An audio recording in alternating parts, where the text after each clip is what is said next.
Assalamualaikum warahmatullahi wabarakatuh. Perkenalkan, nama saya Amar Wadruk, mewakili dari kelompok 2 dengan anggota oleh saudari Sofi Alfiatul Mawadah.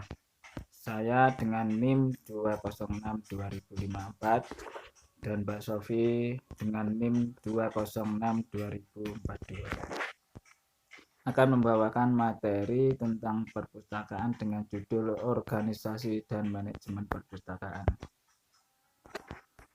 Konsep organisasi. Secara definitif, organisasi adalah wadah dari kegiatan dan aktivitas sumber daya manusia dalam upaya mencapai tujuan. Berdasarkan jenisnya, organisasi dapat dibedakan menjadi dua macam. Yang pertama yaitu organisasi sebagai alat manajemen. Organisasi sebagai wadah atau tempat manajemen memberikan bentuk bagi manajemen sehingga organisasi dapat dikatakan sebagai alat dalam arti statis, tetap, dan tak bergerak. Kedua, organisasi sebagai fungsi manajemen. Organisasi yang memberi kemungkinan tempat manajemen dapat bergerak dalam batas-batas tertentu. Organisasi dalam arti dinamis berarti organisasi itu bergerak mengadakan pembagian kerja. Proses pembentukan perpustakaan. Langkah-langkah untuk membentuk perpustakaan sekolah sebagai berikut. Yang pertama yaitu menetapkan landasan hukum. Yang kedua yaitu menetapkan sumber daya manusia. Yang ketiga yaitu menyediakan koleksi atau buku-buku, bahwa kepala sekolah menyediakan koleksi bahan perpustakaan yang dapat dipinjamkan, minimal yaitu koleksi buku dasar. Yang keempat yaitu gedung atau perabot. Gedung maupun perabot juga sangat vital, yang mana kepala sekolah menyediakan gedung atau ruangan atau tempat khusus untuk perpustakaan itu sendiri.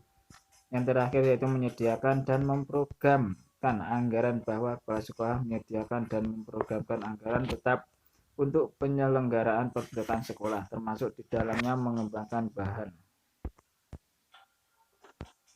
Struktur organisasi perpustakaan. Dalam konteks perpustakaan dikelompokkan menjadi dua.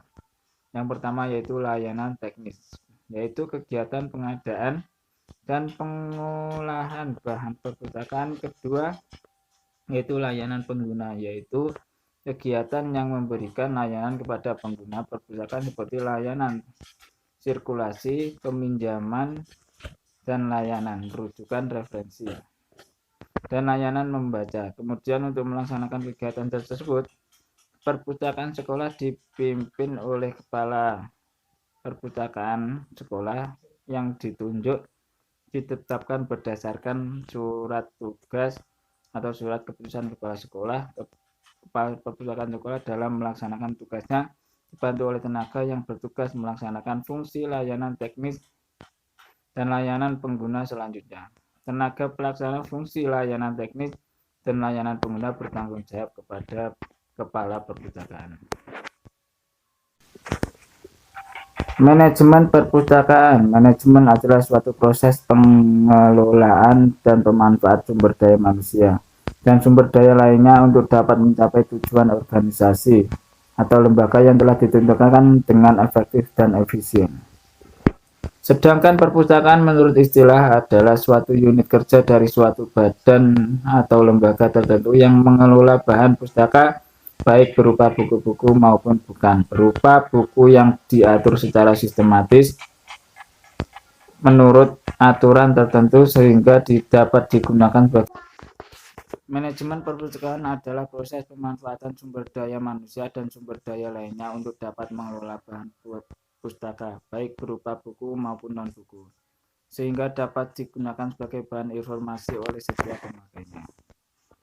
Sekian materi dari saya, akan dilanjutkan oleh saudari Mbak Sofi Alfiatul Mawadah. Assalamualaikum warahmatullahi wabarakatuh. Perkenalkan, nama saya Sofi Alfiatul Mawadah dengan NIM 2062000042. Di sini saya akan menjelaskan tentang perencanaan.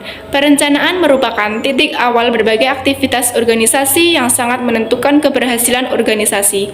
Perencanaan harus dilakukan oleh perpustakaan untuk memberikan arah, menjadi standar kerja, memberikan pemersatuan, dan membantu untuk memperkirakan peluang-peluang. Mutu perencanaan akan ditentukan oleh beberapa faktor seperti pandangan hidup, pengetahuan, dan kemampuan pribadi perencana atau planner. Bagi para perencana diperlukan sekurang-kurangnya 3 kemampuan berpikir, yaitu berpikir secara trayektoris, berpikir secara kualitatif, dan berpikir secara kuantitatif. Selanjutnya yaitu pengorganisasian perpustakaan.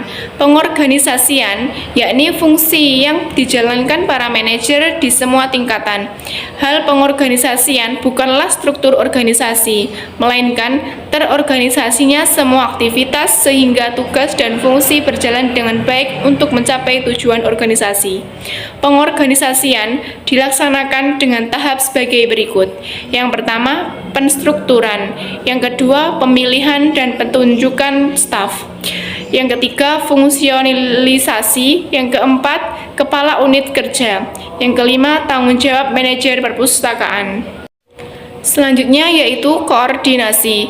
Secara definisi, pengertian koordinasi menurut Jeanne de Monnet ialah pencapaian usaha kelompok secara teratur dan kesatuan tindakan dalam mencapai tujuan bersama. Pengertian koordinasi menurut Stoner adalah proses penyatu paduan sasaran-sasaran dan kegiatan-kegiatan dari unit-unit terpisah, bagian atau bidang fungsional dari sesuatu organisasi untuk mencapai tujuan organisasi secara efisien. Ciri koordinasi meliputi yang pertama, tanggung jawab koordinasi terletak pada pimpinan. Yang kedua, koordinasi adalah suatu usaha kerjasama. Yang ketiga, koordinasi adalah proses yang terus-menerus atau berkesinambungan untuk mencapai tujuan organisasi. Yang keempat, adanya pengaturan usaha kelompok secara teratur. Yang kelima, konsep kesatuan tindakan. Selanjutnya yaitu kepemimpinan. Kepemimpinan dalam kaitannya dengan manajemen perpustakaan sekolah merupakan proses mempengaruhi semua personil yang mendukung pelaksanaan operasional perpustakaan sekolah dalam rangka mencapai tujuan penyelenggaraan. Fungsi kepemimpinan dalam perpustakaan sekolah adalah menangani dan mendukung kelancaran penyelenggaraan proses kegiatan belajar mengajar di sekolah. Gaya kepemimpinan merupakan cara pemimpin dalam menggerakkan dan mengarahkan para bawahannya untuk melakukan tindakan-tindakan yang terarah dalam mendukung pencapaian tujuan. Jenis-jenis gaya kepemimpinan menurut Tambuna. Yang pertama yaitu kepemimpinan otoritaris atau diktatorial. Yang kedua, militeristis. Yang ketiga, paternalistis. Yang keempat, partisipatif. Yang kelima, laissez-faire. Yang keenam, bebas kendali. Dan yang ketujuh, karismatis. Serta yang kedelapan, demokratis. Demikian yang dapat saya sampaikan dari kelompok kami. Bila ada kurangnya mohon maaf. Wabillahi taufik wal hidayah. Wassalamualaikum warahmatullahi wabarakatuh.